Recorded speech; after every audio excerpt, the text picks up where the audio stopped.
Heads up, eyewear is the focus for many developers at the moment, most of whom are popping tiny screens into headsets. But one startup is hoping we'll look at things in a very different way. Inside, the player is actually looking at 2 million mirrors that flip around to bounce light straight into the eye. Special lenses help bring that image into focus, so there's no need for a screen. The result, it's claimed, is a pixelless, stunning image, although there's still a year or so of testing to be done. Using more conventional means, Sony has had a home theatre headset available since 2012, but its latest version tracks your head movements, courtesy of a gyroscope and accelerometer in the back, so wearers can look around the scene. For dedicated gamers, the Oculus Rift headset goes even further with a 360-degree game world fed through 2 HD screens.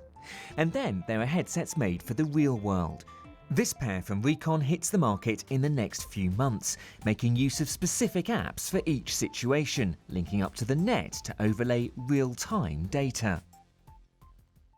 OK Glass, get directions to Covent Garden Station. Perhaps the most famous of these is Google Glass. Still in beta testing, the voice-activated specs hook up to your smartphone, offering a heads-up map with directions, web searches, or to share pictures or videos that you might take using the built-in camera. But why not simply use your smartphone?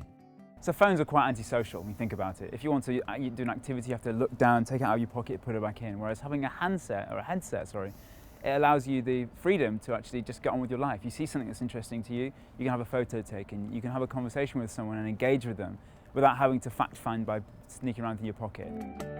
But is it cool to look like this? The problem is it looks quite, I don't want to say the word ugly, but it is very much kind of very unaesthetic. People don't want to wear things that are obviously technology. They want something that's sleek. They want sunglasses or a pair of normal glasses that incorporates technology in a more easy-to-use way. Sony is experimenting with this pair that adds info to what you can see while watching TV, if you're willing to look like Jason Bradbury for a bit. Sony likes the idea of not having to look at a second device, maybe a mobile phone, but rather letting fans just watch the game. You don't take your eyes off the screen because all the information you might need, like the goal scoreline or tweets that come up from other fans, appear right before your eyes. The company is adding more functions and claims its design makes me look so much better than Google's.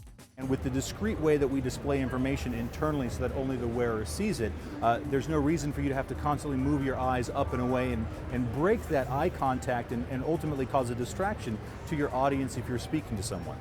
The lack of arms on this prototype, of course, would probably prove even more distracting. And perhaps the most futuristic vision is offered by these space glasses from Meta that create virtual interfaces like a laptop or model for the user to manipulate with their bare hands. Only the wearer can see what they're doing, which to the rest of us could make them look particularly stupid.